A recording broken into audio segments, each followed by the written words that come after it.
Assalamualaikum warahmatullahi wabarakatuh. Selamat pagi, Puha Basyedara. Bersama kami kembali dalam Berita Aceh pagi ini dengan saya, Akbar Hazana.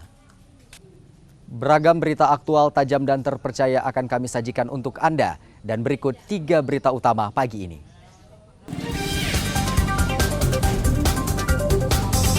Sedikitnya 5 desa di Kabupaten Aceh Singkil terendam banjir akibat luapan sungai Cinendang dan Lai Soraya.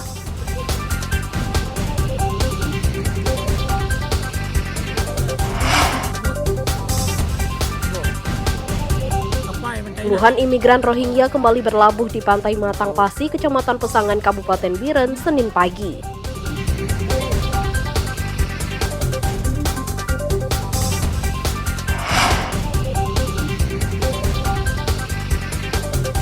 Tempat persinggahan ratusan burung migran dari kawasan Asia Tenggara dan kawasan konservasi hutan mangrove Langsa masih diminati wisatawan.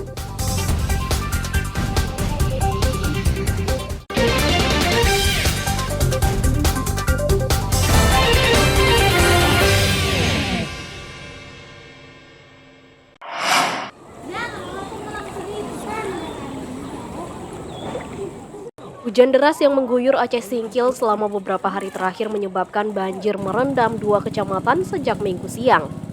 Ratusan rumah terendam banjir di 3 desa, di Kecamatan Simpang Kanan dan 2 desa di Kecamatan Gunung Meriah. Banjir juga merendam sekolah dan jalan penghubung kecamatan. Akibatnya, arus lalu lintas antara Kecamatan Kota Baharu dan Kecamatan Singkohor lumpuh total. Banjir yang disebabkan luapan sungai Lai Cinendang bukan saja merendam sekolah, tapi juga rumah ibadah.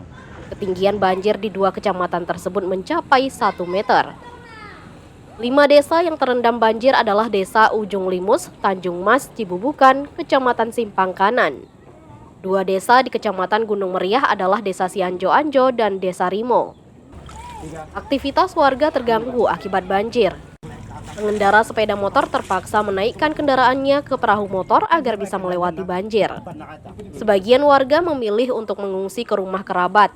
Sebagian lainnya bertahan di lantai 2 rumah mereka. Kendaraan nggak bisa lewat. Pokoknya dari sini ke sana yang besar bisa lah naik bus. Rumahnya gimana, Kak? Itulah rumahnya. Rumahnya habis ya, Kak? Ya enggak juga.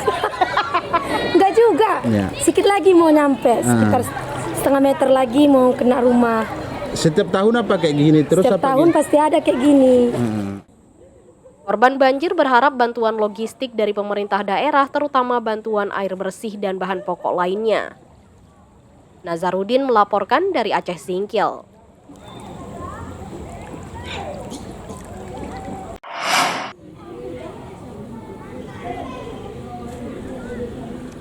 Banjir yang menggenangi Kecamatan Gunung Meriah dan Simpang Kanan di Aceh Singkil berangsur surut pada Senin pagi.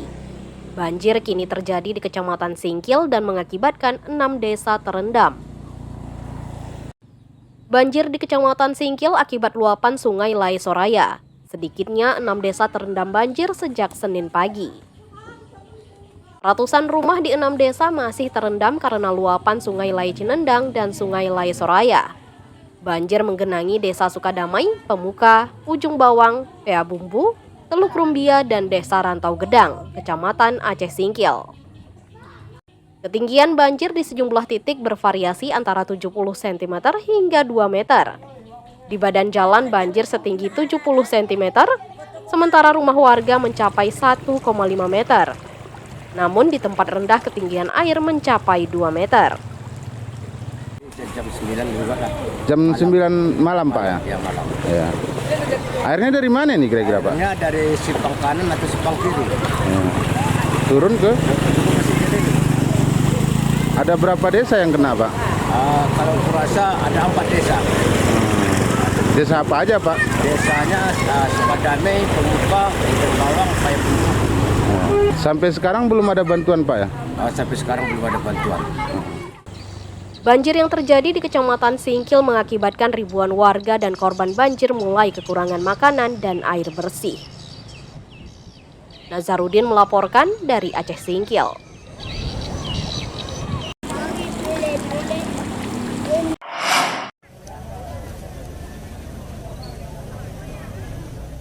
Sejumlah imigran Rohingya kembali terdampar di Kampung Matangpasi, Kecamatan Pedada, Kabupaten Biren. Saat diketahui warga, manusia perahu ini sudah mendarat dan mengetuk rumah warga untuk meminta pertolongan. Kedatangan imigran Rohingya merupakan kedua kalinya dalam setahun terakhir. Sedikitnya 36 imigran Rohingya kembali mendarat di pantai Kuala Pasi pada Senin pagi hari. Dari 36 etnis Rohingya, 14 diantaranya laki-laki dewasa, 12 imigran wanita, dan 10 anak-anak. Saat mengetahui kedatangan imigran Rohingya, warga dan aparatur kampung setempat langsung menghubungi polisi dan petugas dinas sosial. Petugas selalu memeriksa kesehatan dan mendata warga asing tersebut untuk ditangani sebelum diproses keimigrasiannya. Warga tidak menemukan perahu atau alat transportasi apapun di dekat lokasi para imigran Rohingya berlabuh. Mereka diduga sengaja didaratkan pada pagi buta agar tidak diketahui penduduk setempat. Sekitar jam 6 pagi tiba-tiba warga kami dikejutkan dengan kedatangan warga Rohingya. Orang itu dari tepi laut, habis itu ke rumah warga, ketuk-ketuk rumah warga, habis itu warga mengarahkan para Rohingya ke Menasah. Lebih kurang ada 36 orang, Pak. Yang laki-laki ada 14 orang, perempuan 12 orang, dan anak-anak beserta balita ada 10 orang. Sebagian warga Rohingya tampak kelelahan. Untuk sementara waktu, petugas Dinas Sosial Biren akan membawa mereka ke tempat penampungan di balai desa setempat. Tim Liputan melaporkan dari Biren.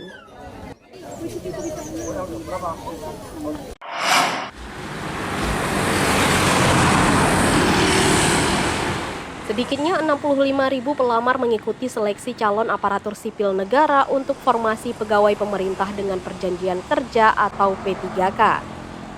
Pemerintah Aceh merupakan instansi yang paling banyak diminati pelamar dibanding kabupaten kota di Aceh.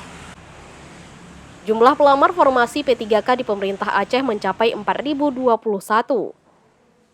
Mereka mendaftarkan diri memperebutkan 1.368 formasi di lingkungan pemerintah Aceh. Ramainya pelamar P3K di lingkungan pemerintah Aceh karena mereka umumnya para tenaga non-ASN yang bekerja sebagai tenaga honorer atau tenaga bakti di kantor tersebut. Sementara itu, hingga masa tenggat 11 Oktober 2023 lalu, pelamar P3K kelompok kesehatan merupakan pendaftar terbanyak menyusul kelompok guru dan P3K teknis. Jumlah pelamar untuk kelompok kesehatan mencapai 23.750 orang. Sedangkan pelamar kelompok guru mencapai 15.537 orang. 16.359 pelamar mendaftarkan diri untuk tenaga teknis P3K. Kelompok P3K guru diprioritaskan guna menyelesaikan permasalahan tenaga K1 dan K2 yang masih tersisa. Minat untuk menjadi ASN, terutama menjadi P3K juga masih cukup tinggi. Catatan kami sampai dengan hari ini sudah sekitar 65.000 sekian pelamar. Dan itu hampir 98%-nya sudah submit, artinya sudah diokekan gitu ya, di dalam kondisi pelamar. Khusus wilayah Aceh, pemerintah tidak membuka untuk ASN yang PNS atau CPNS, dibuka khusus untuk P3K dengan 3 kelompok, teknis, kesehatan, dan guru. Pelamar P3K di daerah yang terbanyak adalah di Kabupaten Aceh Barat disusul Kabupaten Pidi dan Aceh Singkil. Mereka merupakan tenaga honorer yang mengikuti seleksi P3K. Para pelamar diminta tidak terpengaruh pada pihak tertentu yang menjanjikan kelulusan dengan imbalan sejumlah uang karena seleksinya berbasis komputer. Tim Liputan melaporkan dari Aceh Besar.